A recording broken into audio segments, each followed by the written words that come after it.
Reuben, the Seminole Indians. Reuben, thou art my firstborn. This was the firstborn of Israel. My might and the beginning of my strength. Let me tell you something. There's so, I probably could have put about 30 slides together for Reuben. Like, Reuben to this day is still at war with the North American Indians. Reuben is one of the only tribes that was actually able to fight off the Spanish. Like, when you go down to the Aztecs, to the Incas, to the Mayans, when they were fighting the Spanish, like, even, remember earlier I brought up Galvarano. Galvarano, even though he had those blades tied to the nubs of his arms, they still lost to the Spanish because they couldn't pierce their armor. Let me tell you something. They had a long bow that they were using flint and snake bones and busting through that armor, killing the Spanish. You know, but give the Lord a hand. Give Reuben a hand. You know what I'm saying? They were killing the Spaniards who came there. To this day, Reuben is the only one that wasn't conquered because of that strength, because of that excellency. That's the Seminole Indians right there. You understand? It says the excellency of dignity. Now, Reuben was known as the civilized nations. Even the white man respected Reuben. Right. Even the white man noticed their dignity that they had, their honor that they had, the excellency of power. Now, unfortunately, unstable as water. Now, what does unstable as water mean? It means that your ways are movable. It means that you're not locked directly into the truth. And if your ways are movable and you're not locked directly in the truth, then you're liable to do something like this. Thou shalt not excel, because thou wentest up into thy father's bed and defiled it. He went up into my couch. Meaning what? Reuben went and he slept with his stepmother. You understand? And as a result of that, this is why, like, they don't have no Aztec, Incan Empire or nothing like that. You get what I'm saying? Listen, I went to a Seminole County. I used to live in Florida. I ain't meet not one Seminole. You get what I'm saying? And that's because of what he did in his ancestry. That's because what his forefather did. Now, that doesn't mean he didn't have that dignity. I mean, even if you look back to when they tried selling Joseph into slavery, the reason why they didn't kill Joseph, my personal forefather, is because Reuben said, don't kill him for our father's sake. Even in wickedness, he had some dignity. Right. Now, I talk about, sidebar, little joke. I talk about this with Captain Chaataza. He was talking about, he goes, yeah, Judah, we sold your ass into slavery. I said, yeah, then you came back begging for food stamps, didn't you?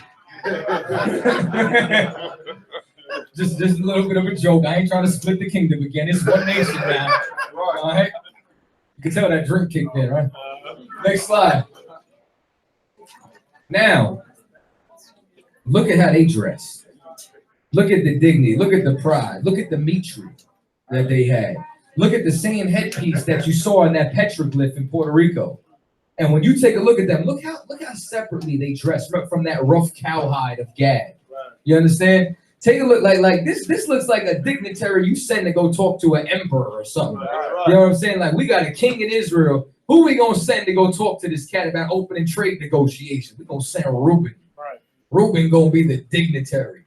You understand? This is the Seminole Indians. Now let's get into a little bit of history and understanding of Reuben. Next slide. The Creek. This is another name for the Seminole. The Mohegans is another name for the Seminoles. This is the collection of these nations. Understand? The Creek and the American Indian people originally from the southeastern United States, not to be confused with the Cree, who are found in Canada. The Creek are also known by their original name, Muscogee. Now, remember what we said earlier. What was the Muskegean verb? What was the Muskegean language? It was molded in Hebrew. You understand? Their language, Muscogee, is a member of the Creek branch of the Muskegean family, and we know that their language was Hebrew. And they were known as the 5 civilized tribes. Why? Because Reuben had that respect and dignity even amongst his enemies. Next slide. Now, the term Seminole is a derivative of Cimarron, which means wild men. Why? Because they are unstable as water. These are wild men. These are men that you cannot mess with, that you cannot conquer, that they ain't make no treaty with the so-called white man. You understand? The original Seminoles were given this name because they were the Indians who had escaped from slavery in British-controlled northern colonies. When they came to Florida, they were not called Seminoles. They were actually Creeks, the Indians of Muscogee derivation. The Muskegean tribes comprised of the Mississippian culture, which were temple mound builders. Remember what we talked about the mound builders earlier, and pay attention to this word, Appalachian. The Appalachian was one of the 5 tribes or families that made up of this Seminole family, these Seminole tribes. Next slide. Though some of the tribes actually owned African slaves, the Seminoles never did.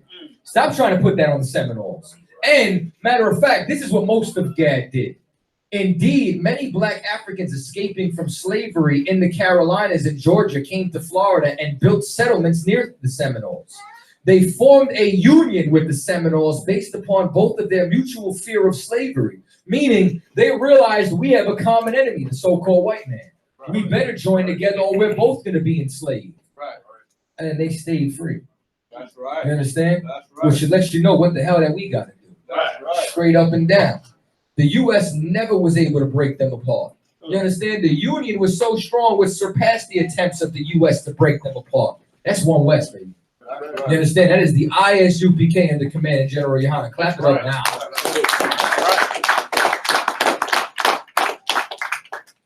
So now they were so closely allied that the blacks became known as the Black Seminole.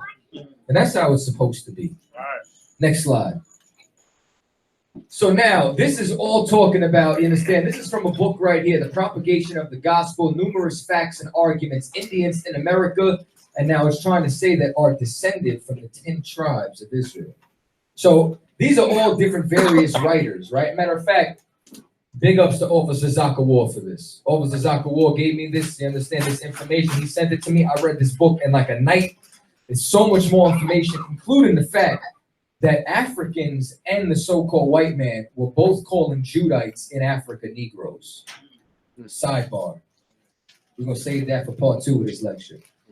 So now it starts talking about it starts talking about the authors of this. Dr. Jonathan Edwards, from a time ago, communicated to the Society of Arts in Connecticut to form indigenous observations of the language. If I mess up, it's because this is written in Old English and there's F's instead of S's. And it says of the Mahiganu Indians. So this is talking about the Mohegan verb. It says that the extent of the language in North America, tracing the connection thereof with Hebrew. Indeed, it is no small proof of their Jewish descent. Meaning, this is big proof right here. And this is the second scholar to say the Mohegan language was Hebrew. You understand? So there's nothing but sources when they study this, what the hell language we were speaking. So now it's talking about, once again, their pronouns, their prefixes, their suffixes. Hobbs a Hebrew scholar. You understand? So it's General Q. Should have won a rank order, Salakia. But when you go and you understand what these prefixes and pronouns and suffixes is, and how the only language who has that is Hebrew, which is why it's so easily identifiable. Next slide. So now they start talking about how it differs from all the ancient languages and modern languages in Europe. Meaning what? What is all the European languages? They all have vowels. My man, you know something. This man right here. You understand? So now our language has just class A vowels. It's just ah. I, you know what I'm saying? But everything else is consonants. Ah, ba, ga, da, which they consider a very barbaric language. So now some customs seem also well authenticated among the Indians that appear to be remnant of the Jewish religion. So now we're still talking about the Mohegans. We're still talking about them in the South. It says, so now it starts talking about how they have religious devotion. They practice the Hebrew Passover. All they talk about is their forefathers, which is all that we do. You understand? Talks about how they mourn for the dead. Some suppose too many difficulties about the conveyance of the Indians. So now it starts talking about all these different Indians. So now I want to come over here, right?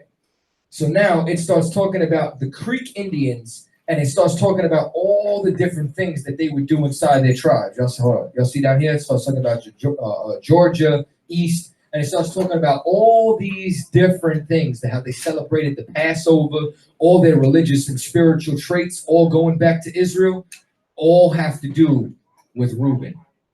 Next slide.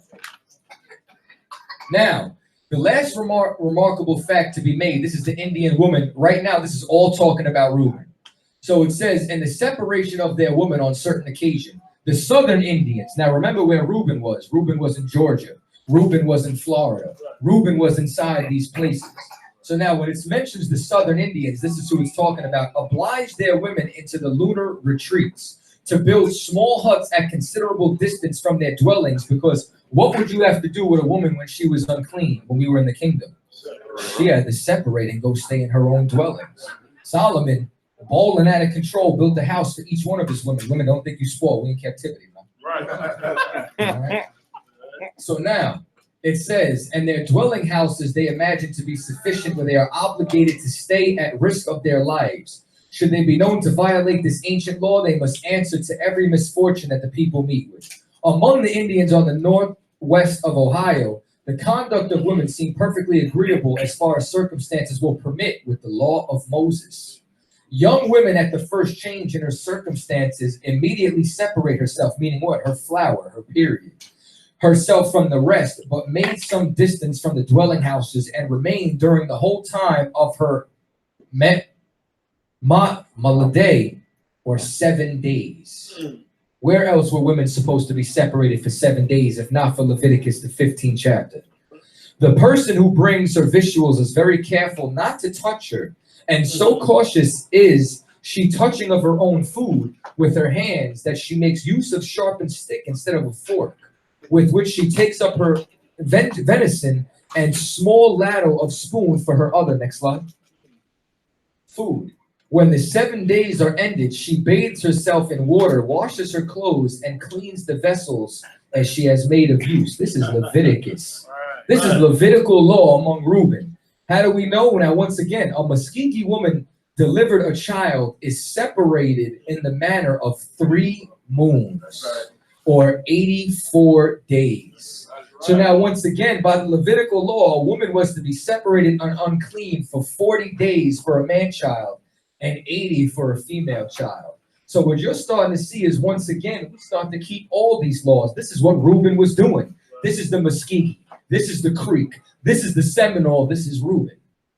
Let's take it a step further. Next slide. Yo, when I found this, I wanted to kick a hole in the goddamn wall. I called Captain Chaataza, General Mahayim, and Isupk, and Captain Zakar. I'm putting some respect on your name, man. You get what I'm saying? I wanted to lose my mind. So now, recently discovered the original copy of the migration legend of the Creek people. They said this is not a legend. This is a goddamn map of migration to where they went. Give me the next slide. So now, remember earlier, I told y'all I need y'all to pay attention. Montesinos, who possessed the manuscripts of Luis Lopez, the learned bishops of Quito. Where is Quito? Quito's in Peru. A Portuguese mariner, once again, he studied this in South America, the Jews of the 10 tribes. Next slide. So now, this Portuguese mariner, Antony de Montesinos, arrived in Amsterdam after having lived some years in South America. Next slide. So when he arrived back there, after he was locked up, he said, yo, those were the lost tribes. So when they had this conversation, Shema Yasha'Allah Yahweh Lahayanawa Yahweh Akkad, when they had this conversation about Reuben, that they met Reuben, and Reuben said that the tribes of Joseph were on islands nearby, they were in Peru. Well, what the hell was Reuben doing in Peru? Next slide.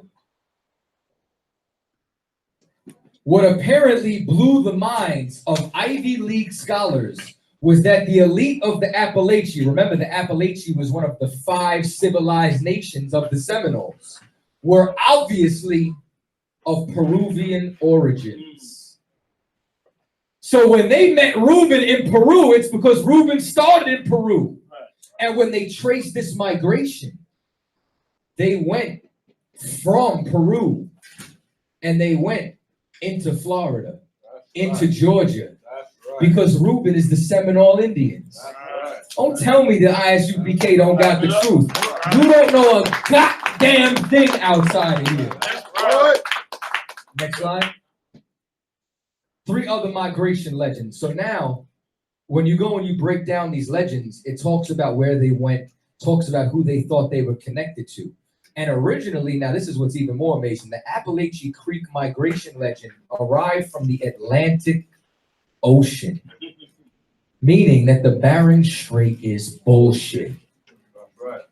probably sailing the Gulf Stream northward. High King Chickalee described their first town as being located in downtown Savannah after they migrated up. Appalachia is a Muskegon pronunciation of a Peruvian word that means offspring from the sea, because we came from the Atlantic, because we are those tribes who came to Arsareth. We are those people who left the captivity of Salamanzar and came over here to try to serve our God. Next slide.